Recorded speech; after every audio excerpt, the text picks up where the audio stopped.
কলিয়াবৰত সংঘটিত এক ভয়ংকৰ অগ্নিকাণ্ড। কলিয়াবৰ হাতীয়ে খোৱাত নিশা প্ৰদীপনাথ নামৰ যুৱকজনৰ এখন দোকানত সংঘটিত হয় এই অগ্নিকাণ্ড। এই অগ্নিকাণ্ডত নিমিষতে চাৰখাৰ হয় প্ৰদীপনাথৰ দোকানখন। দোকান বন্ধ কৰি নিশা ঘৰলৈ যোৱাৰ পাছতে 10:30 বজাত সংঘটিত হয় এই অগ্নিকাণ্ড। গাঁওবাসীৰ তৎপৰতাত আৰু অগ্নি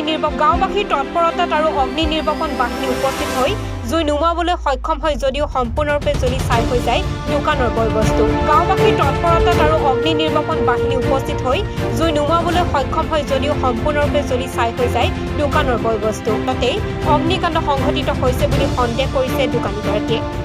এতিয়া কিছু সহায় বিচাৰি দুৰ্ভগীয়া ব্যৱসায়ীজনে চৰকাৰক জনাইছে অনুৰোধ। ঘটনাটো মানে হৈছিলে, মই দোকানৰ পৰা যোৱাৰ প্ৰায় 10 মিনিটমান হৈছিলে। 10 মিনিটমানৰ ভিতৰত মই ভাত পানী খাই পেলাই বিচনাত উঠিব লৈছোঁ, তেনেকুৱাতে আপোনাৰ কাৰেণ্টটো অফ হৈ গৈছে। কাৰেণ্টটো অফ হৈ যোৱাৰ পিছতে মই বাহিৰলৈ আহি পেলাই চাইছোঁহি আপোনাৰ গোটেই দোকানখনৰ আপোনাৰ আগ চাইডটো জ্বলি পেলাই শেষেই। তাৰপিছত হুলস্থুল কৰাত ওচৰৰ মানুহ কেইজনমান আহি লৈ পেলাই আপোনাৰ জুইটো অলপ নুমুৱাবলৈ সক্ষম হ'লে। মানে গাঁৱৰ মানুহে নুমুৱালে? গাঁৱৰ মানুহে অলপ নুমুৱালেহি। তাৰপিছত লাষ্ট টাইমত আপোনাৰ ধৰক ফায়াৰ ব্ৰিগেড আহি পালেহি। অলপ পাছত পাইছেহি। তাৰ আগতে ধৰক গাঁওবাসীয়ে আপোনাৰ জুইটো নুমুৱাব পাৰিলে। মানে কি আপোনাৰ দোকানত কি আছিল নো? দোকানত মোৰ আপোনাৰ গেলামালৰ সামগ্ৰী আছিলে, আপোনাৰ কাঁহৰ সামগ্ৰী আছিলে, আপোনাৰ কচমেটিক্সৰ মালো আছিলে, বহুতখিনি সামগ্ৰী আছিলে আপোনাৰ। এই অগ্নিকাণ্ডৰ ফলত আপোনাৰ কিমান ক্ষতি হ'ল মানে আপোনাৰ ক্ষতিগ্ৰস্তটো প্ৰায় আপোনাৰ ডেমেজৰ হিচাপতো প্ৰায় 6-7 লাখ টকামান আপোনাৰ মাল ডেমেজ হৈ গৈছে। এতিয়া প্ৰশাসনলৈ কিবা অনুৰোধ থাকিব নেকি আপোনাৰ? কি ক'লে? প্ৰশাসনলৈ কিবা অনুৰোধ থাকিব নেকি? প্ৰশাসনে অনুৰোধ জনাইছোঁ যাতে অকণ কিবা সহায় সহযোগী কৰি পেলাই হেৰি কৰাই দিয়ে যাতে।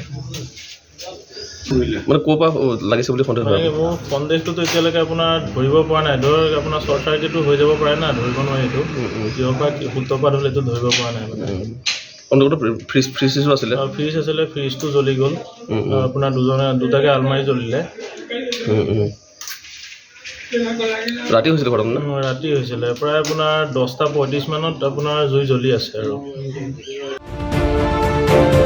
কলিয়াবৰৰ পৰা নেকিবুৰ ৰহমানৰ ৰিপৰ্ট, NFR24।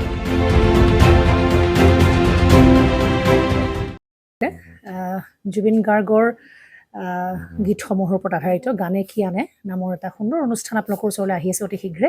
অহা 15 আগষ্টৰ পৰা ধেমাজিৰ পৰা প্ৰথম অডিশ্যন আৰম্ভ হ'ব আৰু সেই অডিশ্যনৰ যোগেদি বিভিন্ন কণ্ঠশিল্পীসকলে যিসকলে এই অনুষ্ঠানত যোগদান কৰিব বিচাৰে তেওঁলোকে এই অডিশ্যনৰ যোগেদি আগবাঢ়ি আহক আৰু জুবিন গাৰ্গৰ বহুত ভাল লগা গান আমি সদায় শুনি আহোঁ।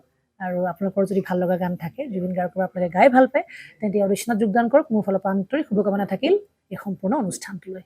ধন্যবাদ।